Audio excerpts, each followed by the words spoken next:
தந்தை மகன் தூயாவின் பெயராலே ஆமீன். லூக்கா எழுதிய நற்செய்தியிலிருந்து வாசகம். அதிகாரம் 11. இறைவசனங்கள் 1 முதல் 4 முடிய. அக்காலத்தில் இயேசு ஓரிடத்தில் இறைவனிடம் வேண்டிக் கொண்டிருந்தார். அது முடிந்ததும் அவருடைய சீடருள் ஒருவர் அவரை நோக்கி, ஆண்டவரே, யோவான் தம் சீடருக்கு இறைவனிடம் வேண்ட கற்றுக் கொடுத்தது போல் எங்களுக்கும் கற்றுக்கொடும் என்றார். அவர் அவர்களிடம், நீங்கள் இறைவனிடம் வேண்டும் பொழுது இவ்வாறு சொல்லுங்கள்: தந்தையே, உமது பெயர் தூயதெனப் போற்றப் பெறுக. உமது ஆட்சி வருக. எங்கள் அன்றாட உணவை நாள்தோறும் எங்களுக்குத் தாரும். எங்களுக்கு எதிராகக் குற்றம் செய்வோர் அனைவரையும் நாங்கள் மன்னிப்பதால் எங்கள் பாவங்களையும் மன்னியும். எங்களைச் சோதனைக்கு உட்படுத்தாதேயும். தீயோனிடமிருந்து எங்களை விடுவித்தருளும் என்று கற்பித்தார். ஆண்டவரின் அருள்வாக்கு. கிறிஸ்துவே உமக்குப் புகழ். அன்பார்ந்த சகோதர சகோதரிகளே, இன்று பொதுக்காலம் 27ஆம் வாரம், அக்டோபர் 8ஆம் தேதி 2025ஆம் வருடம், புதன்கிழமை. இன்றைய நற்செய்தியில பாருங்க, நம்ம இயேசு கிறிஸ்து ஆண்டவர் என்ன பண்றாரு? எல்லாருக்கும் கடவுள்கிட்ட எப்படி வேண்டணும்னு கற்றுக் கொடுக்குறாரு. ஆனா மேலோட்டமா பார்த்தா நமக்கு அதுதான் தெரியும். ஆனா உள்ளார பூந்து போய் பாருங்களேன்.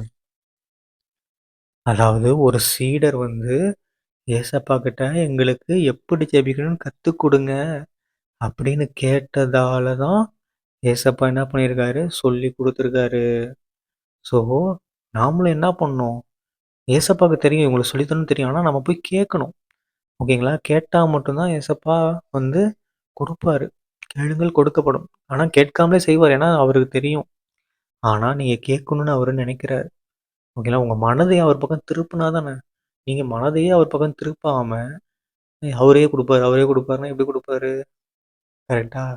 ஸோ நாம அவர நோக்கி கேட்கணும். "எப்பா எனக்கு ஜெபிக்கவாது கத்துக் குடு. எப்படி ஜெபிக்கணும்னு கூட எனக்கு தெரியல. எப்படி நான் உங்ககிட்ட என்னோட தேவைகள கேட்கணும்னு கூட எனக்கு தெரியல. எனக்கு அத கத்துக் குடுங்கன்னு" சொல்லி நம்ம கேட்கணும்.